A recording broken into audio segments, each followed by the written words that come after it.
All right, so you were forewarned. You knew what was coming. The 49ers have a plan. The question is it the right plan? And could the plan have been executed a little bit more delicately than what we're seeing so far this 1 week into free agency? Um, John Lynch foreshadowed what this meant, what the 49ers were going to do this offseason.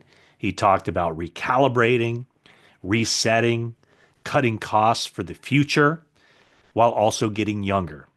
So we all know what that means as far as the free agents who were scheduled for free agency at the 49ers opted not to go to a certain level to re-sign them. I think the big one is Dre Greenlaw.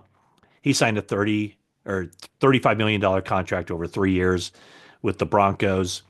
I think when the number reached that high, I don't know that it's a big surprise. In fact, I'd say it's not a surprise at all. The 49ers didn't re-sign him.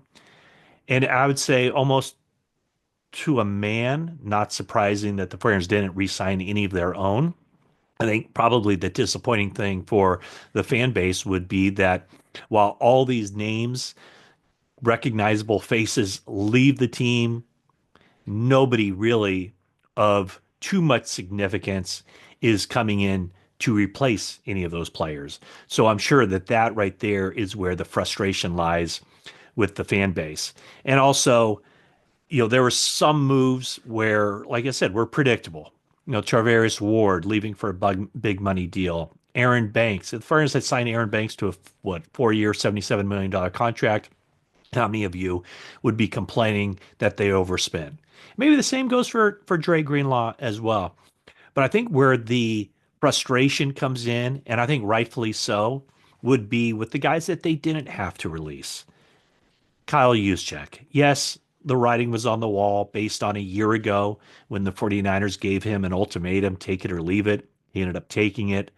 But are the 49ers a better team without Kyle Juszczyk? I don't think so. Does it kill them on the salary cap for future seasons to cut ties with them now? I really don't think so.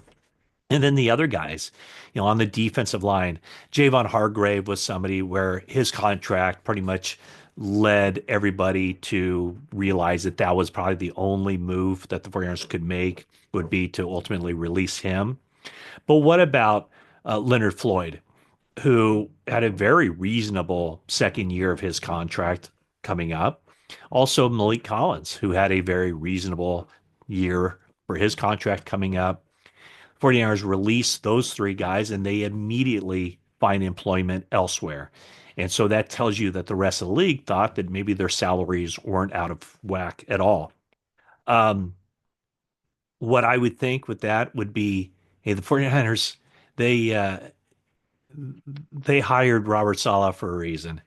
And it's partly the personnel decisions, the players who fit what he wants to do defensively, but also probably the realization that as we sit here right now, seven starters from the 49ers Super Bowl team on the defensive side are no longer on the team.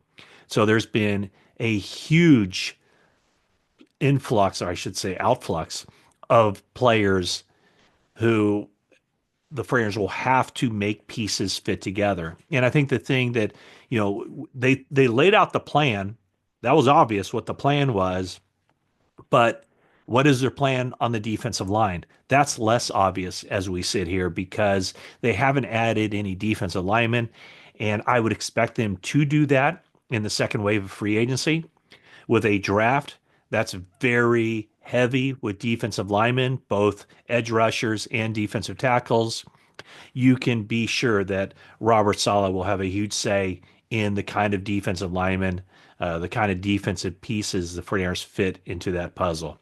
So, one of the things that I was kind of shocked to find out, I was on KNBR yesterday, and they said that, the 49ers are still listed as the betting favorite in Vegas for the NFC West. And I know I'd said that during the course of the season was that, you know, next year the 49ers probably would be the favorite in the NFC West. Or in fact, I think I flat out said they would be the favorite in the NFC West. Well, that was before I knew that, all these guys were going to be gone. I thought there would be some more carryover than there was. But uh, it got me thinking, like, why is it that Vegas still lists the 49ers as the favorite? And I would say a lot of it is because other teams are kind of going through some flux as well. Um, the Rams with Cooper Kupp, Seattle, DK Metcalf, and Geno Smith leaving. Um, but the other thing was I just decided to look at this, and it's the number of big name players, theoretically game changing players, guys who are on their second contracts. I think the Rams have a very, very good nucleus of young guys who are still on their first contracts. But if you look at, the nucleus of the teams, the older guys, the guys who are on their second contracts, the high priced guys, and it's kind of arbitrary, but I did set $15 million on annual salary as kind of the point where I was going to look 15 million and beyond. There are 18 of those players in the NFC West right now, and the 49ers have 7 of them. And the Rams have 4, the Cardinals have 4, Seattle has 3. And with the 49ers, John Lynch talked about at the NFL Scouting Combine of growing the core and supplementing around that, having your nucleus of players. And so here's the list of 49ers players. And I realize some of these guys have injury concerns, veteran guys who this might be their final year with the 49ers. There will be some of these guys who won't be on the team next year. No doubt about it. Next year, meaning the 2026 season. But let's just take a look at where the 49ers are with their core and why I would not consider this a teardown, a house cleaning. Well, it has been a house cleaning, but it's not like a rebuild. It's not a slash and burn, because I don't think it can be a slash and burn when you have these names still on the team. Let's go through it. Christian McCaffrey, who obviously has his injury concerns coming off of last year. Brandon Ayuk, who certainly has his coming off the ACL heading into next season. But George Kittle, Trent Williams, who again has his injury concerns, Nick Bosa, Fred Warner, Diamador Lenore. So you got, Kittle on the low end, $15 million a year. 49ers have said they're going to be looking to re-up him or get him extended this offseason after they have a lot of other things that they have to do. And then all the way up to Bosa, $34 million a year. So those 7 players, that doesn't even include Brock Purdy.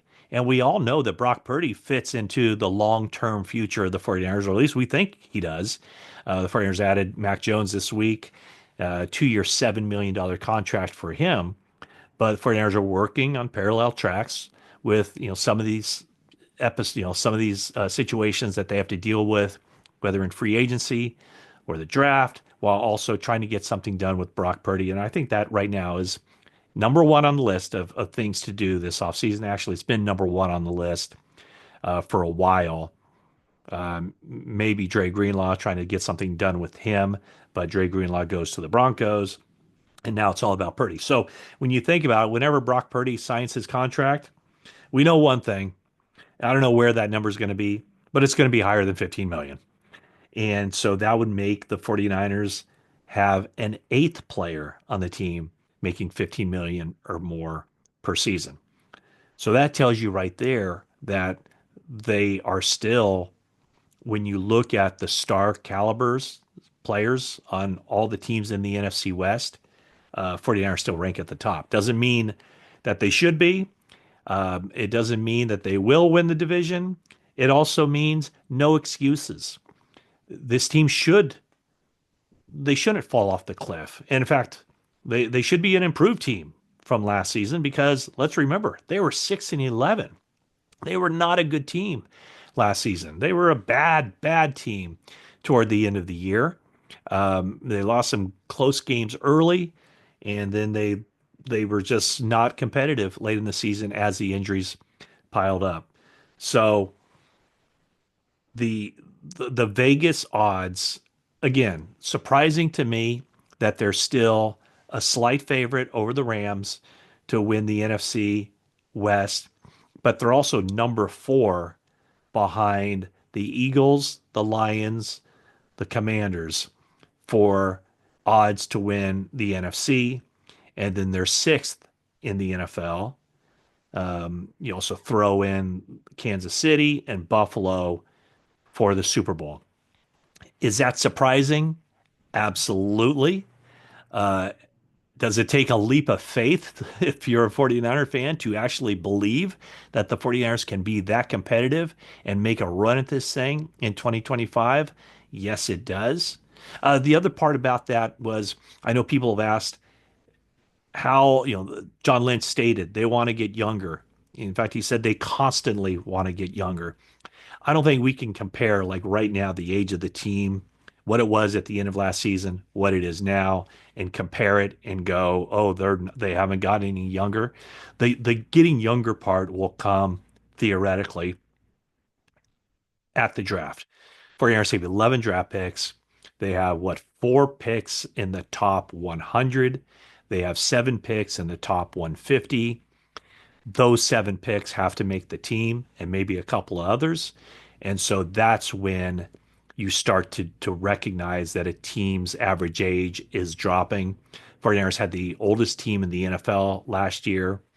I would assume they won't have the oldest team in the NFL this year because they should be adding with a good draft, probably, 10 players who are 22, 23, 24 years old, guys on their first contracts, guys entering the NFL as rookies. So that's my quick thought here after the first week or the first few days of the new league year, where the 49ers stand, why they decided to do what they're doing as far as slashing contracts, creating salary cap space for the future. It's not necessarily a 2025 thing as far as creating that space. It's deciding to take on a lot of dead money this year so that that dead money isn't pushed to the future and impacts the team when it's time to start paying some of their guys even bigger salary cap figures. Ayuk's big money doesn't kick in for a couple of years. They still may look to trade him. But Brock Purdy, whatever that number he signs at for the 49ers, it's going to be significant and he's going to be the highest paid player on the team. And then when that big money kicks in a little bit this year, I would assume it's going to go up. Next year, higher yet. The year after that, much higher, and so on and so forth. So it's about setting themselves up for the future. All that said, that's the plan. Um, but it doesn't mean it's the right plan to rip the band-aid off like they did.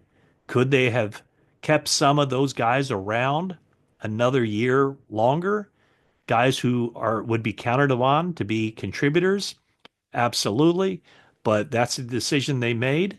And there are no excuses for them not to maintain a level of competitiveness and contend, certainly for the NFC West, but also for the NFC.